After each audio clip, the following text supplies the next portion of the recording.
This report examines a commonly used natural herb, licorice, and its documented effects on blood pressure and electrolyte balance. Licorice is widely consumed in teas, candies, supplements, in herbal formulas, and is often promoted for stress, digestion, and inflammatory conditions. Despite its long history of use, regular or excessive intake can raise blood pressure, disrupt electrolytes, and increase cardiovascular risk in certain populations. In this video, the focus is on how licorice functions in the body, the mechanism by which it affects hormones and electrolytes, the groups most at risk, and the circumstances under which alternative forms may be considered.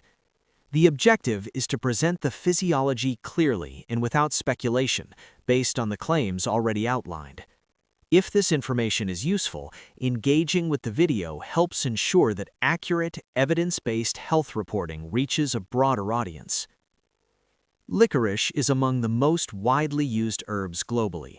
It is consumed directly as candy, prepared as tea, and included in capsules or blended formulas. Many people use licorice for fatigue, perceived adrenal support, digestive complaints, ulcers, coughing, inflammation, infections, and immune support. Its long-standing presence in traditional medicine has contributed to a general perception that it is mild and broadly safe. Historical use does not imply universal safety. Licorice is a potent herb with systemic effects.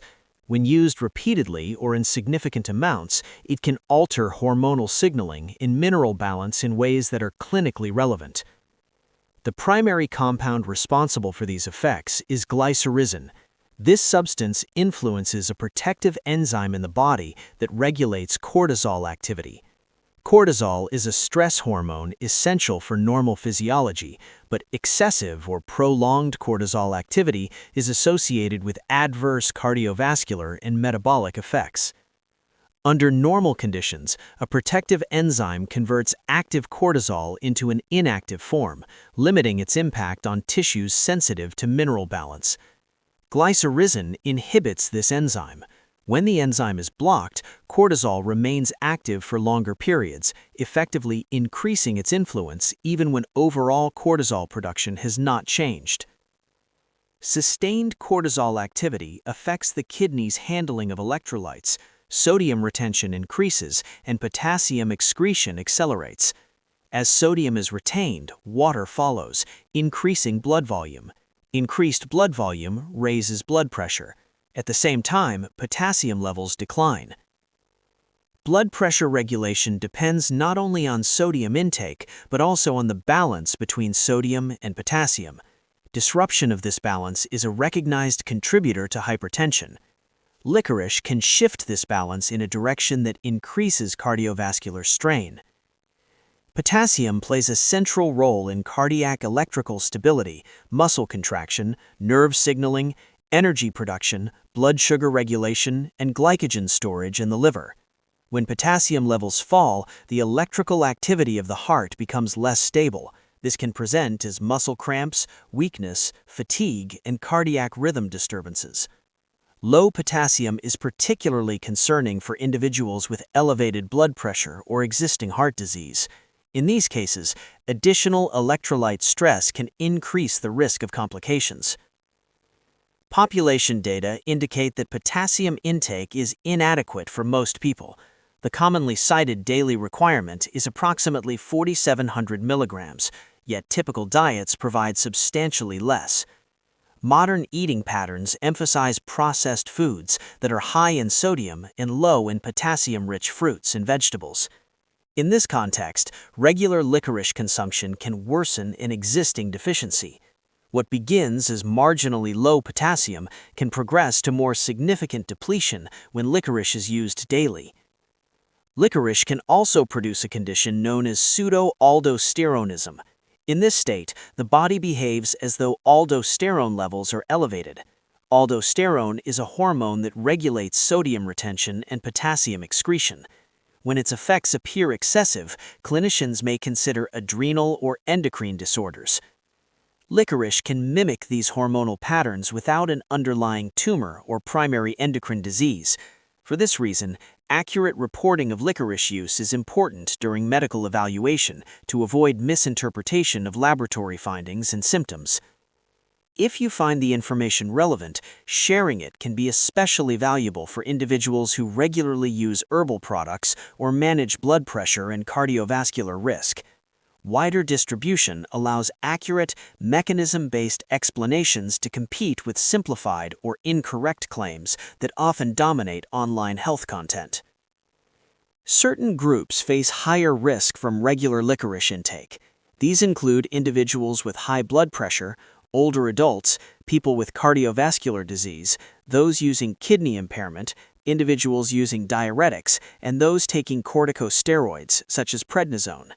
Combining licorice with synthetic corticosteroids compounds the effects on sodium retention and potassium loss. Risk is less associated with a single exposure than with repeated, low-dose use over time.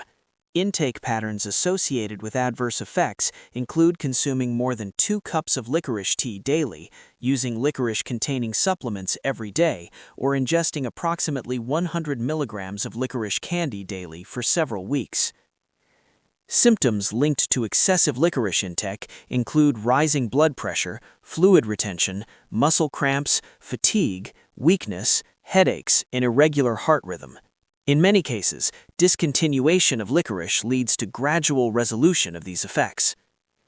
The physiological response to licorice reflects historical dietary conditions. In earlier human environments, sodium was scarce and potassium-rich foods were abundant. Mechanisms that conserved sodium supported survival. In modern diets, sodium is readily available, while potassium intake is often insufficient, reversing the benefit of this response. There are limited situations in which carefully supervised licorice use may be considered, such as in individuals with low cortisol activity. In these cases, dosage and duration require professional oversight. Self-directed use is not advised. An alternative preparation, known as D-glycyrrhizinated licorice, or DGL, removes the glycyrrhizin component. This form retains digestive and ulcer-supporting properties without producing the same effects on sodium retention, potassium loss, or blood pressure. For individuals seeking long-term use for gastrointestinal purposes, this modification is generally preferred. Herbal substances can exercise pharmacological effects. While many provide benefit, they are not universally benign.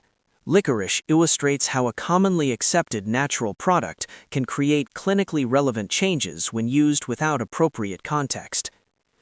Licorice remains one of the most frequently consumed herbs worldwide.